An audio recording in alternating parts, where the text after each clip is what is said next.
তুমি কি BTS fan? তাহলে আজকের ভিডিওটা তোমার জন্য, কারণ আজকে আমি এমন 10টা অজানা তথ্য জানাবো যা তুমি হয়তো জানোই না। তো ভিডিওটি শেষ পর্যন্ত দেখো। তুমি কি জানো আরএম এর আইকিউ টেস্ট 148? মানে সে শুধু একজন র্যাপার না, সে একজন জিনিয়াস। আরএম সবসময় স্কুলে টপ করতো এবং আরএম ইংরেজি শিখেছে ফ্রেন্ডস সিরিজ দেখে।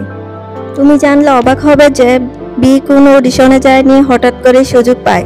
বি আসলে তার এক বন্ধুর সাথে বিগ হিট অডিশনে গিয়েছিল, বন্ধুর বদলে তাকেই সিলেক্ট করে নেয়। তারপর এক স্টাফ বলে তুমি অডিশন দিবে। তারপরেরটা হলো ইতিহাস।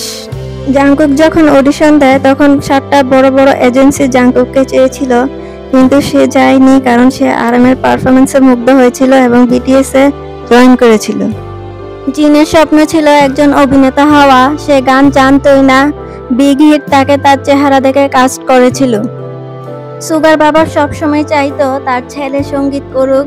সুগার প্রথম ইনকামের টাকা দিয়ে তার বাবাকে গাড়ি কিনে দেয় এবং তার বাবার চোখে পানি চলে আসে। জেহুব ছিল জনপ্রিয় আন্ডারগ্রাউন্ড ডান্সার। জানো কি জেহুব বিটিএস এ জয়েন করার আগে গুয়ানজো শহরের জনপ্রিয় ডান্সার ছিল।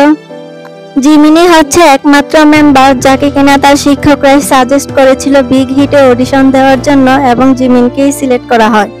জানলে অবাক হবে, অনেক কে-পপ ব্যান্ড আছে যারা শুধু পারফর্ম করে, কিন্তু বিটিএস একমাত্র যে কিনা নিজের গান নিজেই লিখে সুর দেয় এবং প্রডিউস পর্যন্তই করে। বিটিএস যখন প্রথম ইউনাইটেড নেশনে ভাষণ দিয়েছিল, তাদের একটাই কথা ছিল নিজেকে ভালোবাসো, নিজেকে নিয়ে গল্প লিখো। এটা ছিল কে-পপ ব্যান্ডের জন্য একটা বড় গর্বের বিষয়। তো আজকের ভিডিওটি তোমাদের কেমন লেগেছে কমেন্ট করে জানাও। আজকের ভিডিওটি এই পর্যন্তই। যদি ভিডিওটি ভালো লাগে চ্যানেলটি সাবস্ক্রাইব করে আমার পাশে থেকো।